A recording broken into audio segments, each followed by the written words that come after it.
በክርስቶስ ስም ሰላም እላችኋለሁ። እንኳን ለአምስተኛ ዓመት አደረሳችሁ። እዚህ በጣም ወደው ጓደኛዬ ገብርኤል ነገላውዲዮስ በጣም ፍሬንድ ነን። ብዙ አሳልፈናል። በእውነት አሁን እንዳላችሁ የኛ አንድ ዓመት ነው የምንቀድማችሁ፣ ስድስተኛ ዓመታችን ነው። ባለፈው መስከረም ትላንትና ወዲያን ያከበርነው እና ስንጀምር ልክ እንዲያውም እናንተ ትሻላላችሁ። ትንሽ ቤት እዚች ባቡሯ ጋር ተከራየን። በእርግጥ እግዚአብሔር ነው የላከን። የክራይ ቤት ነበር። ያው ያስወጡናል ወይ ይጨምራሉ ወይ ብዙ ጭንቀት ነው። የሰው የልጆች ቁጥር እየበዛ መጣ። ግን ለካ ቤቱ የኛ ሳይሆን ጠባቂው በሰማይ ነው። የምታውቁት የ4000 ካሬ ሜትር ተሰጠን። አሁን ወደ 2000 ሰው የሚይዝ ቸርች ተሰርቷል። ቁጥራቸውም እየጨመረ ነው። ነው ትላንት ሳይ 2000 ደርሰዋል። ይገርማችኋል። እና በጣም የሚገርም ነው። እግዚአብሔር ነው ይሄን ሁሉ ያደረገልን ያለ ምንም ብድር። ሁሉ ነገር አልቆ ኦልሞስት 100% እግዚአብሔር ሰርቶልናል። ለእናንተም ይሰራላችኋል። ደስ ይለኛል። ገብርዬ በጣም ወድ በእናንተ ፊት በጓደኞች ፊት ገላውዲዮስ እንዳገለግል ስለሰጣችሁኝ። አሁን ገላውዲዮስ ስንት ደቂቃ ነው የፈቀድክልኝ? ምሳለ ሌላም ፕሮግራም ወይ ሊኖራችሁ ይችላል። ስንት ደቂቃ ተስማምተን?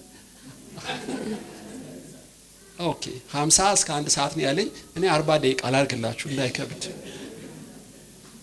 ዛሬ በልቤ የሞላው በ40 ደቂቃ ውስጥ በዕብራውያን ምዕራፍ 10 ቁጥር 35 ነው። ሰሞኑን እሱን ነው ማስበው። አንድ ሁለት ቦታ ማገልግያዋለሁ። በዕብራውያን ምዕራፍ 10 ቁጥር 35 እንደዚህ ይላል፣ እንግዲህ ታላቅ ብድራት ያለውን ድፍረታችሁን አትጣሉ። ታላቅ ብድራት ያለውን ድፍረታችሁን አትጣሉ። ታውቃላችሁ ብድራትን የሚያስጥል ፍርሃት ነው ማለት ነው። እና ፍርሃት መንፈስ ነው። እንዲያው የሚፈራ ሰው ፍቅሩ ፍጹም አይደለም። የሚፈራ ሰው ሳይቀጣ አይቀርም። የሚፈራ ሰው ብድራቱ ይቀንሳል። መጽሐፍቴን ነው የሚናገሩት። እንዲያውም 365 ጊዜ አትፍሩ ተብሎ ተጽፏል። ባይዘዌ ፍርሃት ቅጣት ነው። ታውቃላችሁ ብትፈራ ባታምነኝ በአንድ ቦታ ይመጣሉ፣ በሰባት ቦታ ትሮጣለህ። መቼ መሻል መቼ ነጋል ትላለህ እና ቅጠል ሲወስድ ድንግጥ ትላለህ ይላል ኦሪት ውስጥ። ጻድቅ ግን እንደ አንበሳ ያለ ፍርሃት ይኖራል። ታውቃላችሁ አንበሳ ልቡ ትንሽ ነው ግን ሙሉ ነው። እና አሁን ስለ ቅዱስ ድፍረት ነው ዛሬ ልነግራችሁ የመጣሁት በእውነት። እና መላእክትን ይዘን ስላሴዎችን ይዘን በደሙ ነጽተን እፈራለሁ ብትሉኝ በጣም ከባድ ነውጥ ነው በሰማይ። አሁን እኔ ስለ ጀብዱ ስለ ሞራል ስለ ወኔ አይደለም የምነግራችሁ፣ ከእምነት የሚወጣ ቅዱስ ድፍረት። እና አንድ ደፋር በእምነት የደፈረ አንድ ደግሞ የፈራ ሰው ሁለቱን እኩል አካፍላቸዋለሁ። እና አንደኛ የመረጥኩት በሉቃስ ወንጌል ምዕራፍ 2 ላይ ነው። ሁላችሁ የምታውቁት ነው። እሱን እናያለን። ሁለተኛ አርማቲያስ ዮሴፍን ነው የምናጠናው። ሉቃስ ወንጌል ምዕራፍ 2 ከቁጥር 25 ጀምሮ በጌታችን በኢየሱስ ስም አነባለሁ። ሉቃስ 2:25 እነሆም በኢየሩሳሌም ስምዖን የሚባል ሰው ነበር። ይህም ሰው የእስራኤልን መጽናናት ይጠባበቅ ነበር። ጻድቅና ትጉ ነበረ፣ መንፈስ ቅዱስም በእርሱ ላይ ነበር። በጌታም የተቀባውን ሳያይ ሞትን እንዳያይ በመንፈስ ቅዱስ ተረድቶ ነበር። በመንፈስም ወደ መቅደስ ወጣ። ወላጆቹም እንደ ሕጉ ልማድ ያደርጉለት ዘንድ ሕፃኑ ኢየሱስን ባስገቡት ጊዜ እርሱ ደግሞ ተቀብሎ አቀፈው። እግዚአብሔርንም እየባረከ እንዲህ አለ፣ ጌታ ሆይ አሁን እንደ ቃል ባሪያህን በሰላም ታሰናብተዋለህ።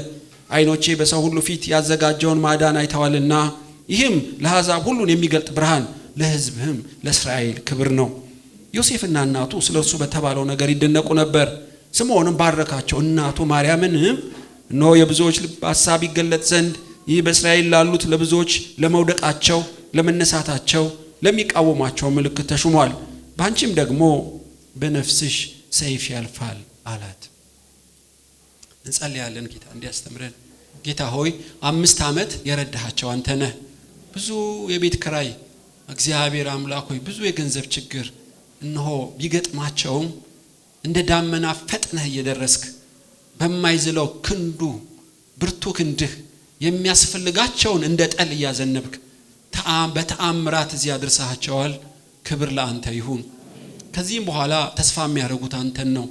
ጌታ ኢየሱስ ሆይ የት ቦታ ምን ልታረግላቸው እንደምትችል አንተ ታውቃለህ። ፍጥረትን የምትቆጣጠር ሉዓላዊ አምላክ በኢየሱስ ስም የፊት ብርሃን ዛሬ በዚህ ቤት ላይ ይብራ። የጊዜውን ቃል ስትናገረን እንዲገባን እንድንኖርበት እርዳን። በጌታችን በኢየሱስ ስም ብለህ ስማን። አሜን።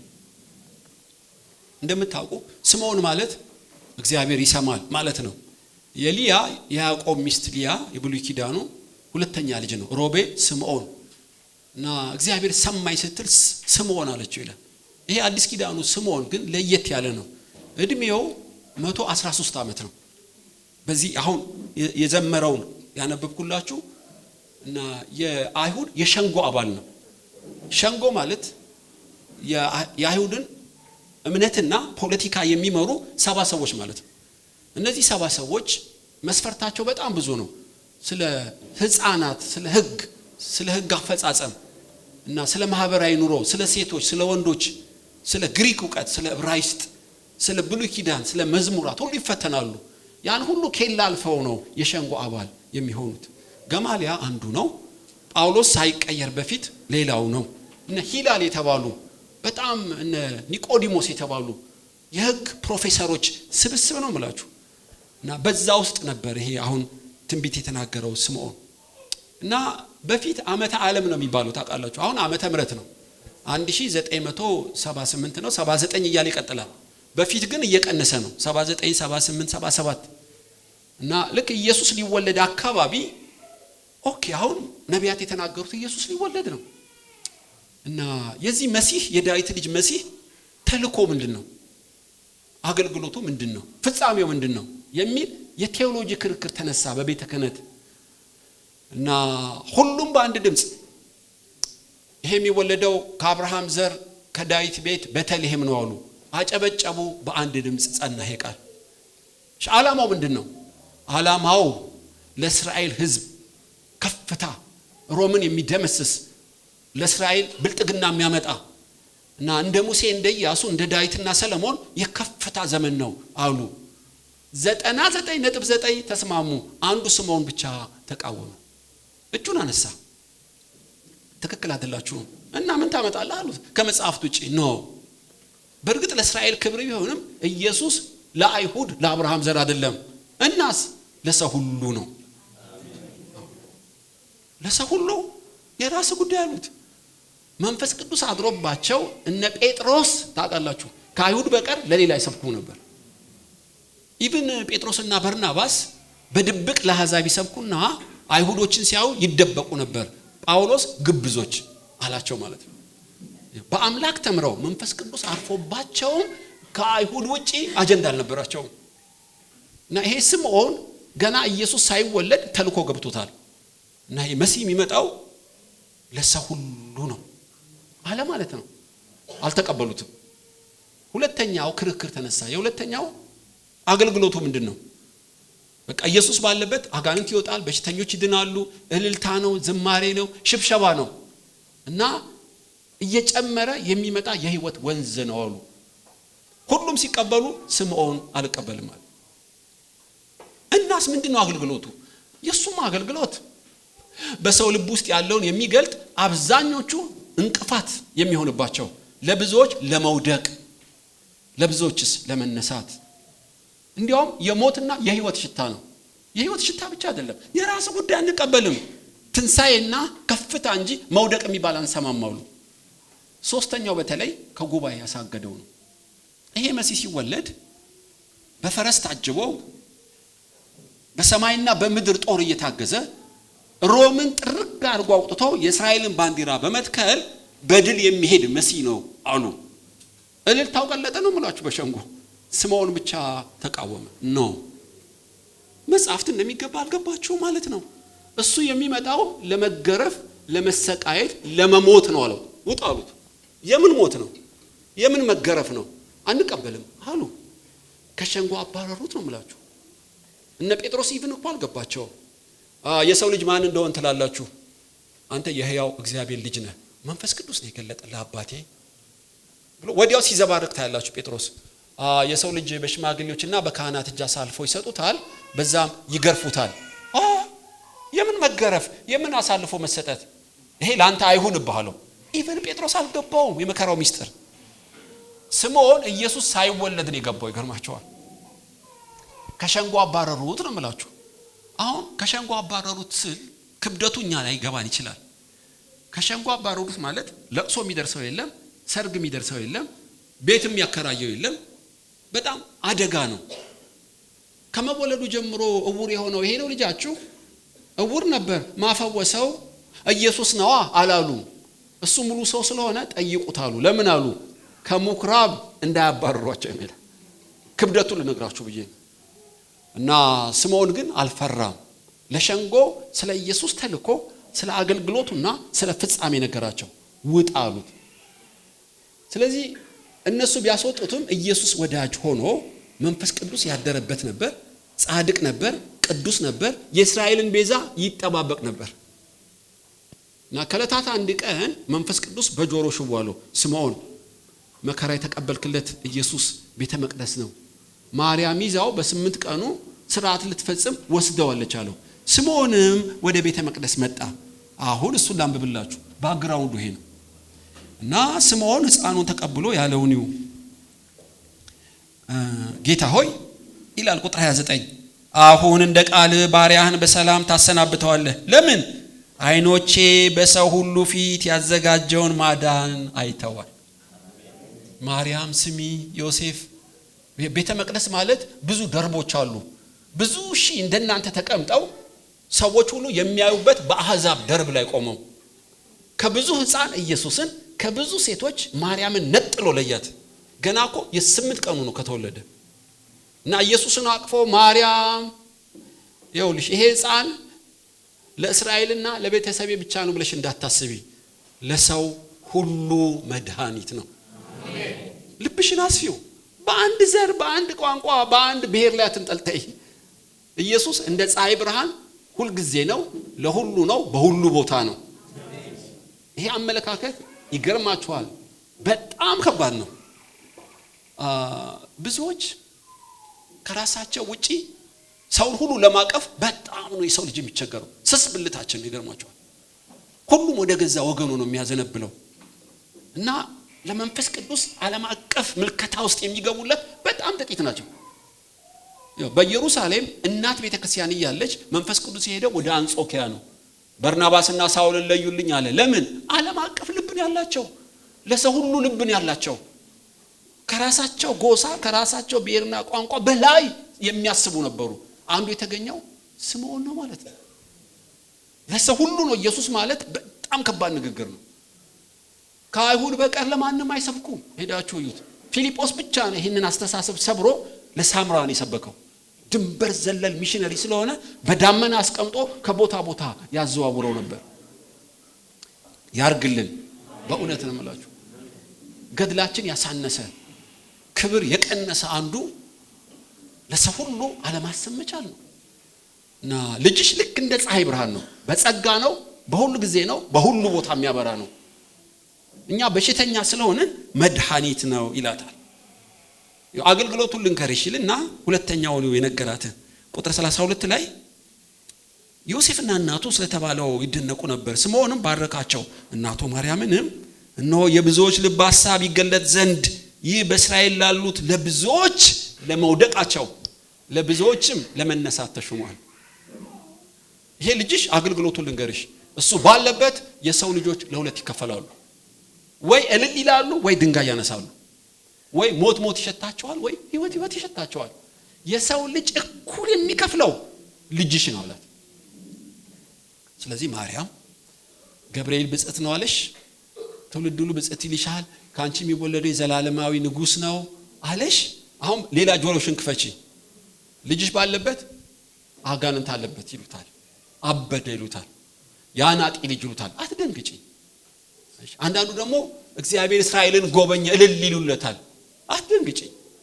እሱ ባለበት ወይ ይሰናከላሉ ወይም ይነሳሉ። ሁሉም ያምናሉ ብለሽ እንዳትጠብቂ ያላት። አገልግሎቱን ነገራት። አስቀድሞ እኮ ነው ያወቀው።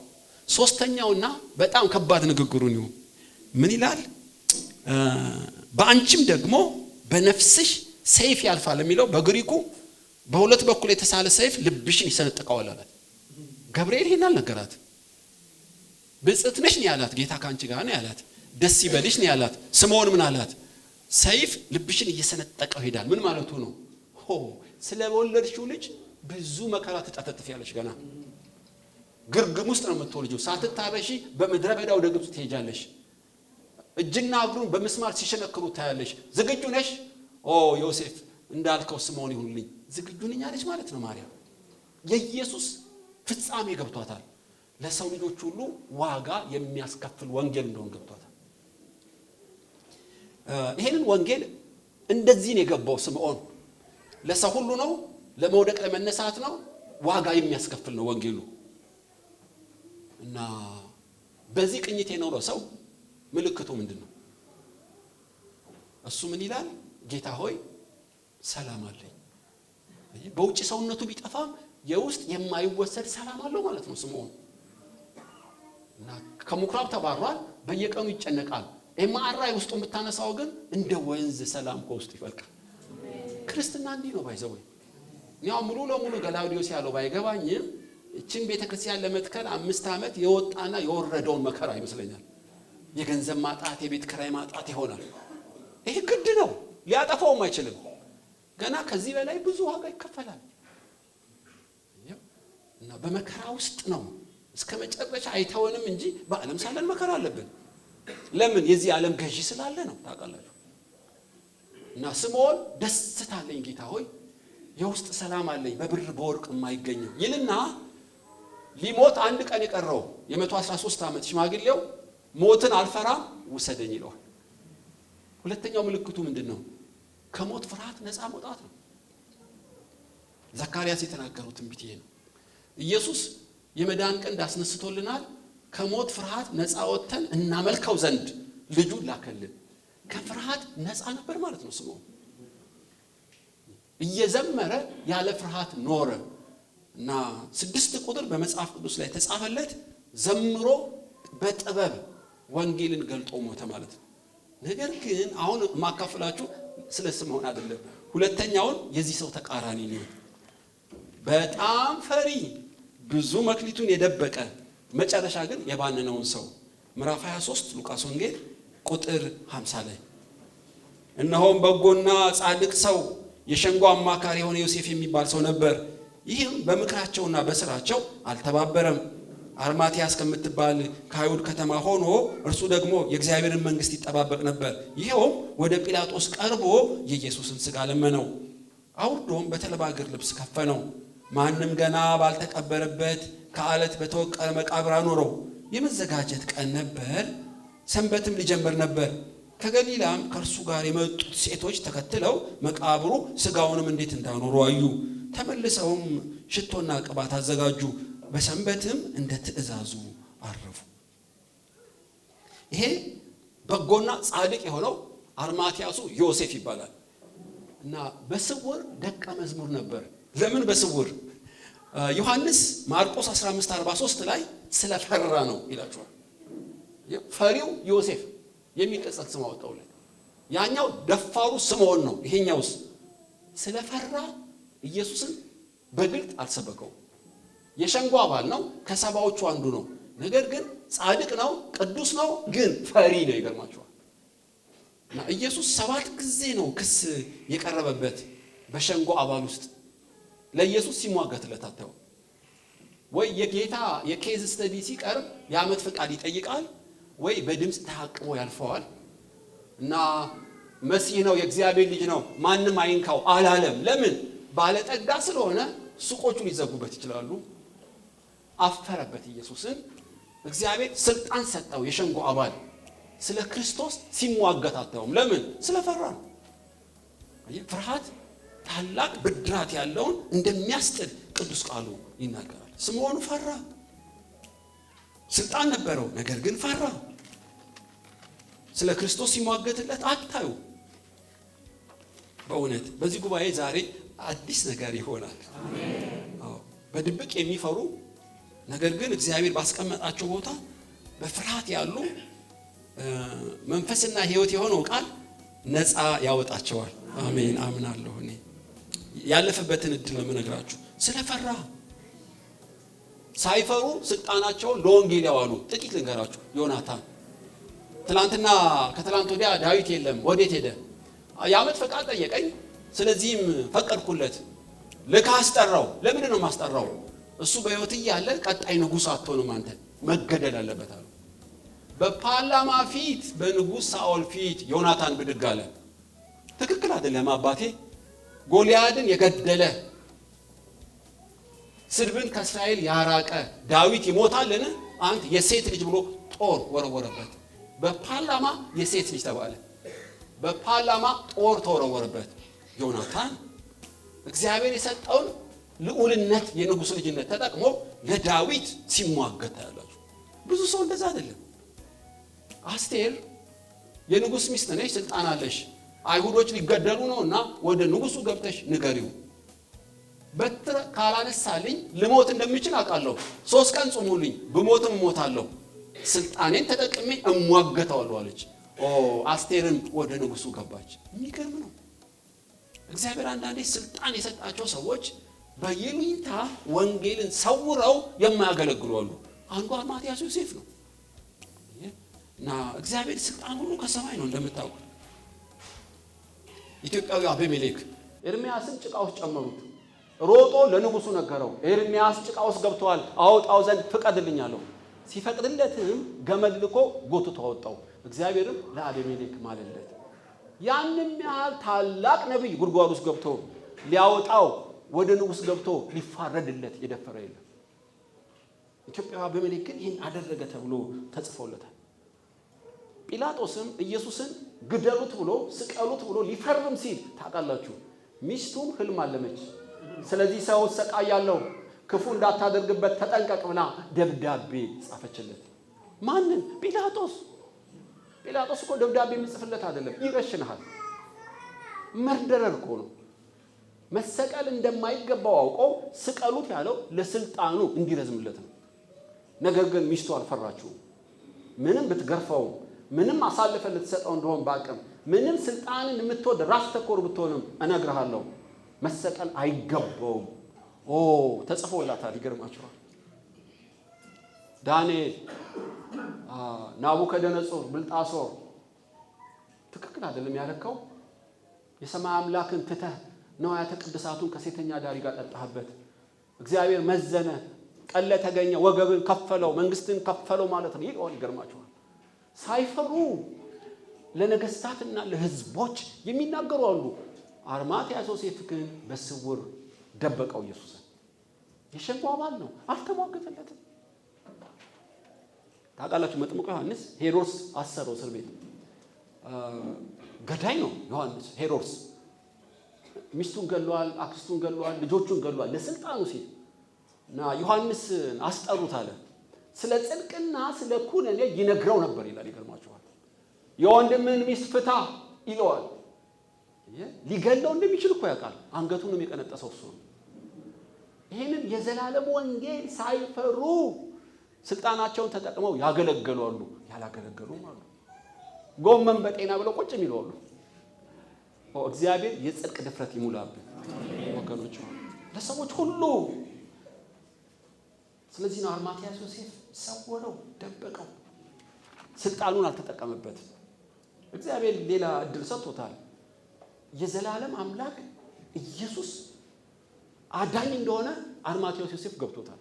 ይሄው በወንጌል ላይ ደቀ መዝሙር ነበር ይላቸዋል። ማነገረው አልኩ እኔ ኮሜንታሪ ሳነብ በ13 ዓመቱ ኢየሱስ ቤተ መቅደስ ሄዶ በመካከላቸው ሲጠይቅና ሲያዳምጣቸው ነበር ይላል። ምናልባት በዛ ጊዜ ወንጌል ገብቶታል ይላሉ። እና እንግዲህ ዓመቱን ረጅም ነው።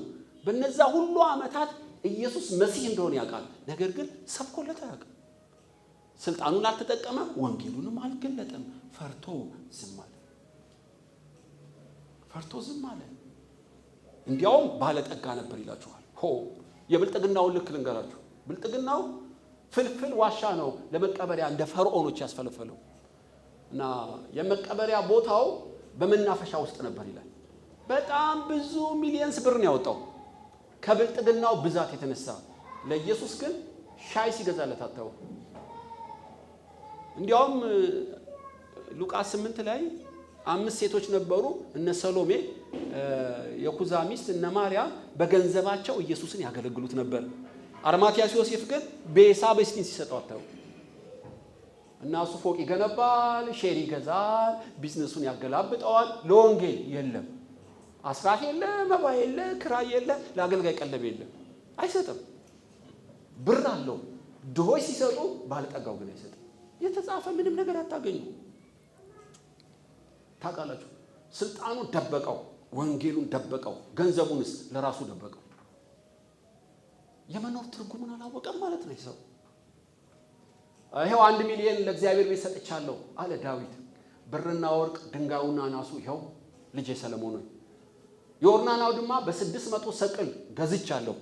600 ሰቅል ወርቅ ሚሊየንስ እኮ ዶላር። እና አብርሃም ለመልከ ጼዴቅ አስራትን አወጡ ይላችኋል። ፊልጵስዩስ 3 ጊዜ ገንዘብ ሰጣችሁን፣ አፍሮዲጦንም ሰጣችሁኝ፣ እግዚአብሔር ይባርካችሁ። ቆሮንቶስ ብር ከእናንተ አልቀበልም።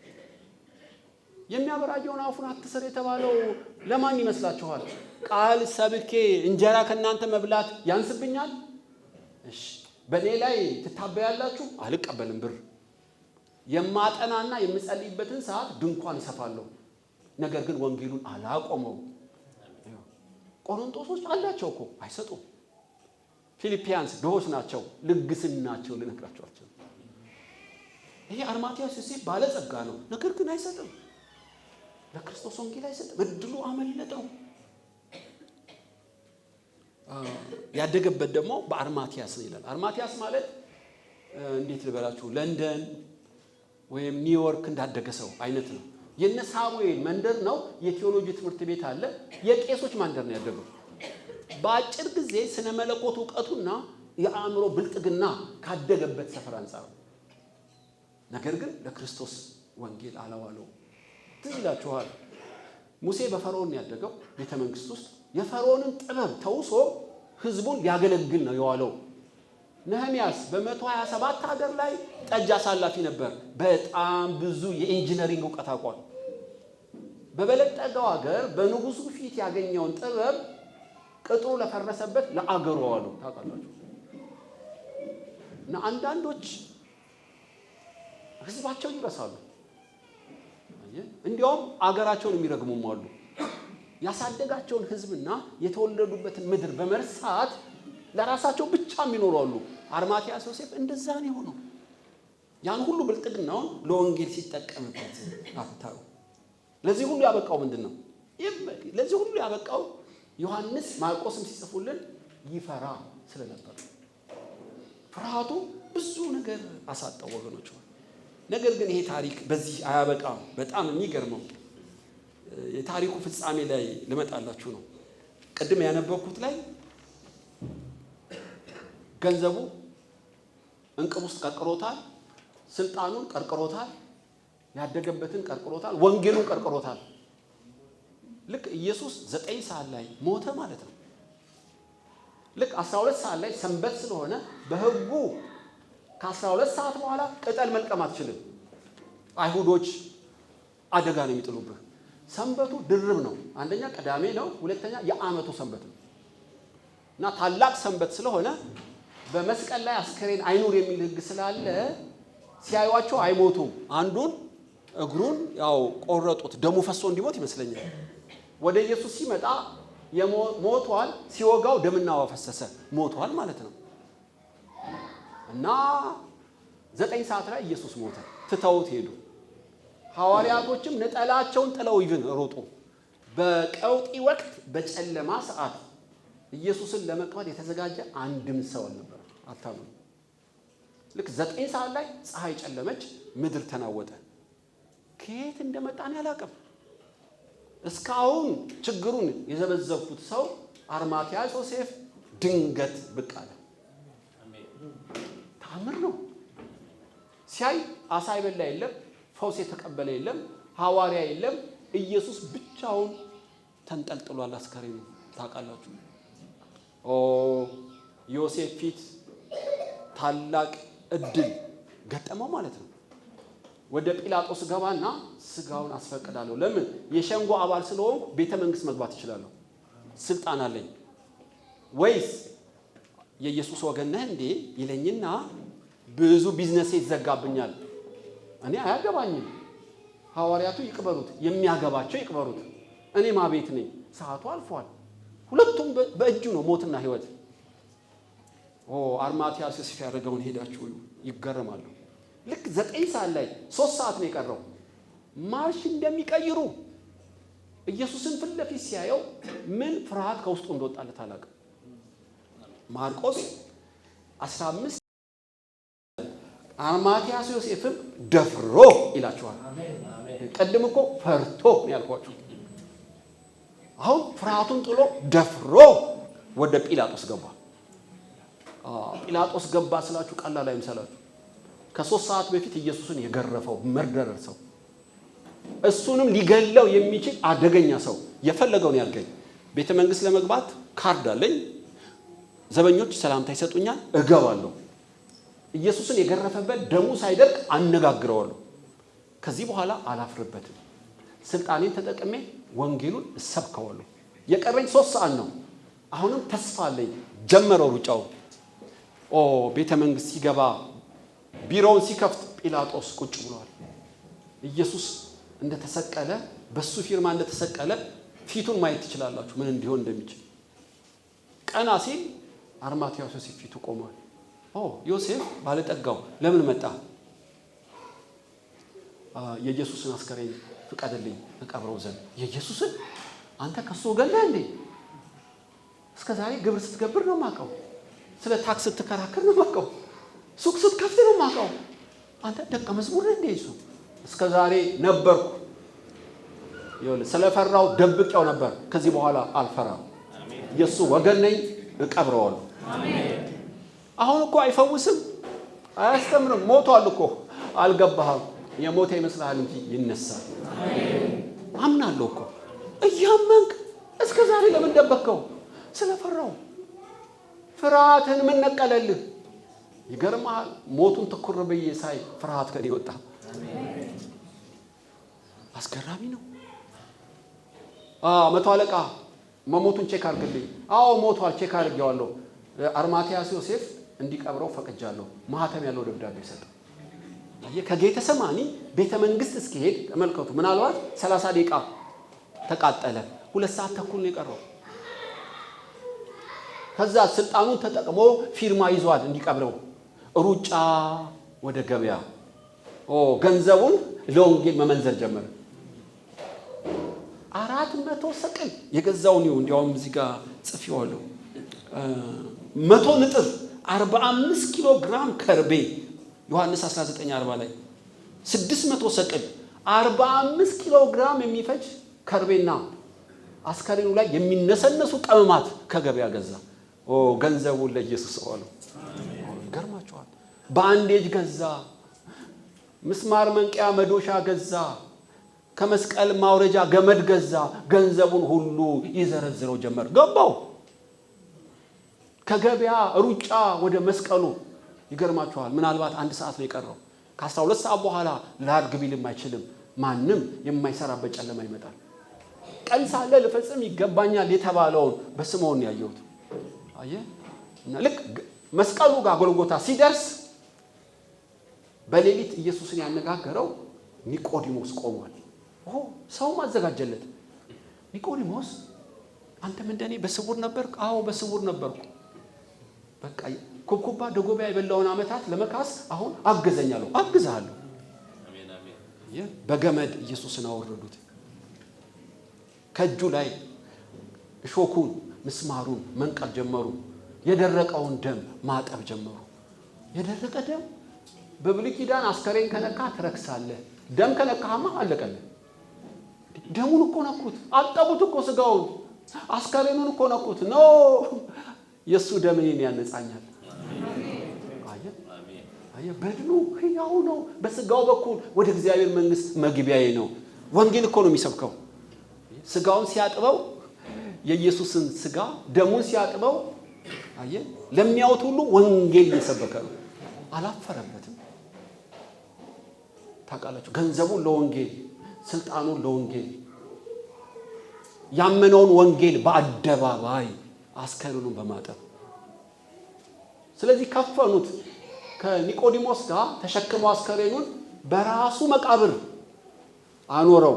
ትልቅ ድንጋይ ነበር፣ አንከባሎ ዘጉት። ሰዓቱስ 12 ሰዓት ሆነ። ሩጫውን ፈጸመው። በ3 ሰዓት 30 ዓመት የማይሰራው ጨረሰው። አታሙ ዋኖቹ እያሉ አያገባኝም፣ አልፎብኛል፣ ዛሬ ብጀምር እንኳን አልጨርሰውም አላለም። ወገኖች ሆይ በዚህ ጉባኤ አሁንም ተስፋ አለ። አልፎብኛል ለምትሉ ከአቅሜ በላይ ነው፣ ሰው የለኝም፣ አያገባኝም አትበሉ። ኢየሱስ ተአምራት ይሰራል። በጥቂት ጊዜ ብዙ ገድል ይሰራል። አርማትያስ ዮሴፍ ያደረገው ያንን ነው። እድልን ሰጠው። ኢንግላንድን በወንጌል ያረሰው አርማትያስ ዮሴፍ ነው ይባላል በእውነት። እና ብዙ ዓመታት ፈርቶ ዝም ብሎ ነበር። በድፍረት ሲነሳ ብዙ ገድል። አሁን እስራኤል ይጎበኛል። ብዙ ዶላር የሚያመጣው የኢየሱስ የተቀበረበት ቦታ ነው። ያም የአርማትያሱ ዮሴፍ መቃብር አጣሙ እስከ ዛሬ ድረስ ለእስራኤል የገቢ ምንጭ ሆኗል። አንተ በድፍረት ተነስ እንጂ ኢየሱስ በርን ይከፍታል። በዚህ ጉባኤ መልእክት አለኝ በእውነት። በፊታችሁ 40 ደቂቃ ቆምኩ፣ ግን 5 ደቂቃ ጨምራለሁ። መንፈስ ቅዱስ ያመጣልኝን መልእክት ማለት ነው። ጊዜ አልቆብኛል። ለማግባት፣ ለመስራት፣ ለመውለድ፣ ለማገልገል ብዙ በመንከራተት ጨርሻለሁ። ከዚህ በኋላ ልጀምር እንኳን ብል የምደርስበት አይመስለኝም ትላለህ። የተአምራት አምላክ ጣልቃ ይገባል። አሜን። ብዙ ኩብኩባና ደጎቢያ የበላብን ዓመታት በጥቂት ጊዜ የሚክስ አምላክ እዚህ ቤት አለ። አሜን። አለ። ዮሴፍ እኮ አንዱ ምስክር ነው። በሰው ፊት አልመሰከርኩለትም፣ አፍሬያለሁ። መስከር ሲገባኝ ዝም ብያለሁ፣ እጸጸታለሁ፣ ህሊናዬ ይወቅሰኛል፣ እንደ ዮሴፍ አይደለሁም፣ ብዙ እድሎች አምልጦኛል የሚል ሰው አለ። እግዚአብሔር እንደገና አምላክ እድል ይሰጣል። ጴጥሮስ የማይችለው ዮሐንስ የማይችለው ለዮሴፍ ብቻ የተጠበቀ ይገርማችኋል።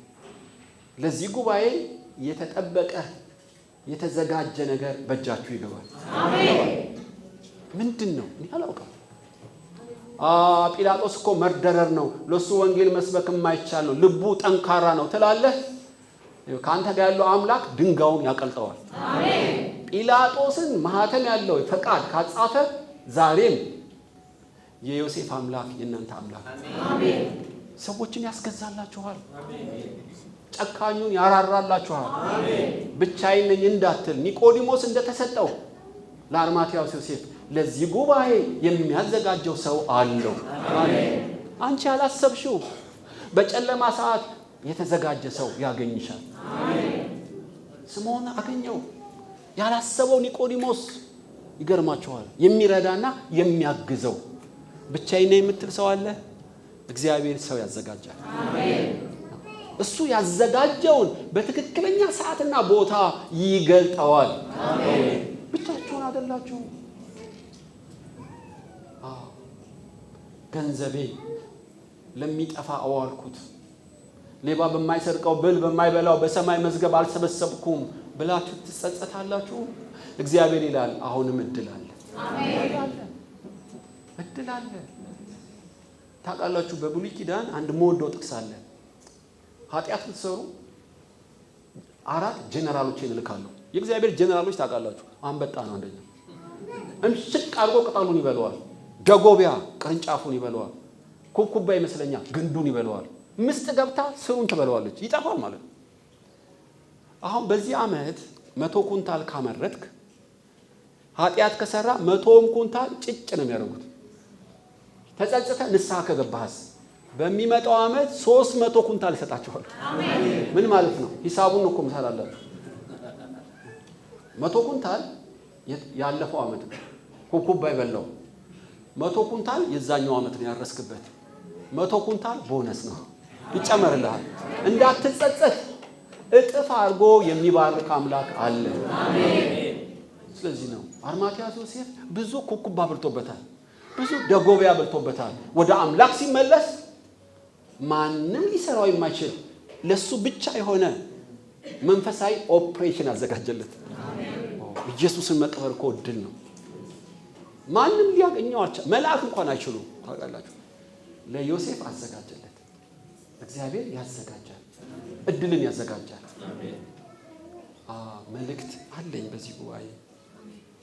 በውስጥሽ ወደ ቤት ስትሄጂ ወላጆቼ ከኔ ጋር አይደሉም፣ ከሀገሬ ምርቅ ያለው የትዳርና የሥራ ጉዳይ አለ፣ ነገም በእኔ ህይወት የሚሆነውን አላውቅም፣ ጨለማ ነው፣ ሰው የለኝም፣ ነጎድጓድ ነው፣ የሚያስፈራ ነው ትላለህ።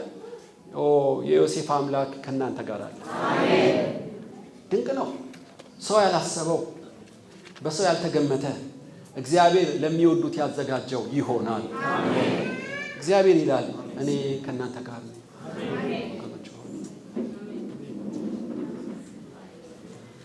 የሚጻፍ የሚተላለፍ ታሪክ በእናንተ ያደርጋል። አሜን። በስምዖን በ3 ሰዓት ካደረገ በእናንተማ በከንቱ አትኖሪም። አሜን። በጸጸት አትኖርም። አሜን። ፍጻሜ ተስፋ ያለው። አሜን። እንጸልያለን። 2 ደቂቃ አለኝ።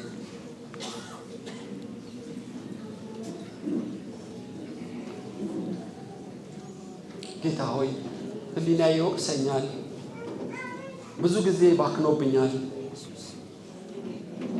ስልጣን ሰጠኸኝ፣ ገንዘብ ሰጠኸኝ፣ ወንጌል ገልጠህልኝ ከድካም የተነሳ ብዙ ባክኖብኛል ትያለሽ። እሱ እኮ ላንቺ ነው እህቴ።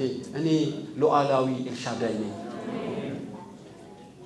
ተቃጠለብኝ የምትሆን ወደ በረከት ቀይረዋለሁ። በምድረ በዳ ውሃ የሚያፈልቅ አምላክ ያንቺ አባት ነው። ታሪክን ይቀይራል። ዘመኔ በከንቱ አለቀ እንዳትል ነፍስህ እስክትረካ ድረስ ልዩ እግዚአብሔር ያዘጋጀው አገልግሎት በእጅህ የሚገባ ሰው አለ። ለሌሎች አልሆነ ማለት ነው። ብዙ ሰዎች ሲጠበቁ አይችሉም። እግዚአብሔር ግን ለዚህ በስውር ያዘጋጀው ልዩ አገልግሎት ትንሽ ይመስላል፣ ነገር ግን ለዘላለም የሚመነጭ ሆኗል።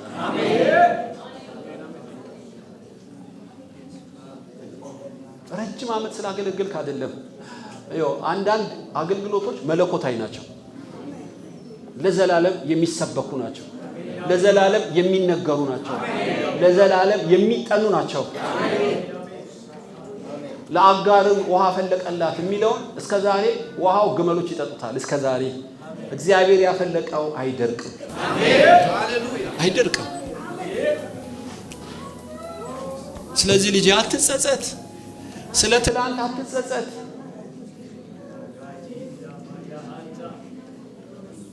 ስላለፈው ቀን አትጸጸቺ። ህሊናሽ ስለሚወቅስሽ፣ ቃሉ ስለሚፈርድብህ አትጸጸት።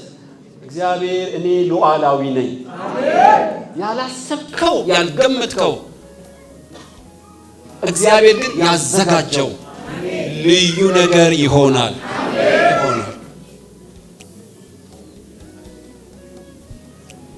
አዎ በጎና ጻድቅ ነው ውስጥ። ነገር ግን ፍርሃት አነቀ፣ አቅም ማነስ ያዘ። ስለዚህ የማታምነውን ይኖርከው፣ የምታምነውን ያኖርሃል። እንዳትጸጸት አድርጎ ከረግረግ የሚያወጣ ጌታ አለ አለ። የሚመለከተውና የሚያገባው ሐዋርያ እያለ ያልተጠበቀውና እግዚአብሔር ያዘጋጀው ዮሴፍ ብቅ እንዳለ ከዚህ ጉባኤ ብቅ የሚያደርገው አለ። ያልተጠበቁ ሰዎች ይነሳሉ። ወገኖች ሆይ እንዴት ሊሆን ይችላል? እግዚአብሔር ያደርገዋል። ማጠበቀ ዮሐንስን ነው የምትጠብቁት፣ ጴጥሮስን ነው የምትጠብቁት፣ ያዕቆብን ነው የምትጠብቁት። በመከራ ሰዓት ጨርሶ ያልታየ ፈሪ የተባለ ደንጋጣ የተባለው በመከራ ሰዓት እግዚአብሔር ጸጋ ሰጠው። እግዚአብሔር ጸጋ ለዚህ ጉባኤ ይሰጣል።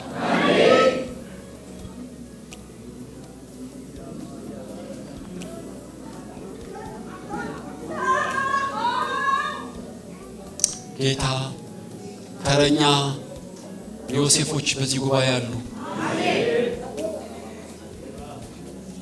አነጋጋሪ ነገር የሚያደርግባቸው ሰዎች ይነሳሉ። ይሄ ሰው ከኛ ጋር በጸሎት አልነበረም፣ ቴዎሎጂ አልተማረም፣ ስንመሰርትም አልነበረም፣ ከየት መጣ እስክትሉ ድረስ እግዚአብሔር ድንገት ብቅ ያደርጋቸዋል። ይገርማል። እግዚአብሔር ሆይ እንደተናገርክ ይሁን። በዚህ ጉባኤ ታላቅ ብድራት ያለውን ድፍረታቸው ይመለስላቸው። የተወሰደ ምርኳቸው ይመለስ። እግዚአብሔር አምላክ ሆይ የሚጻፍና የሚተላለፍ ታሪክ በባሪያዎች ይሰራ። በዚህ በኢትዮጵያ ውስጥ ጌታ ሆይ በዓለም ሁሉ ላይ ኤርትራውያን ተዘልለው የሚያመልኩበት ሰፊ ስፍራ ያግኙ። እነሆ ሲጸልዩ በሽተኞችን የሚፈውሱ፣ አጋንንትን የሚያወጡ፣ ቃልን የሚያስተምሩ ይቀቡ። በምድር ሁሉ ሚሽነሪ የሚሆኑ ከባሪያዎች በኢየሱስም ቅዱስ መንፈስ በልባቸው ይደር።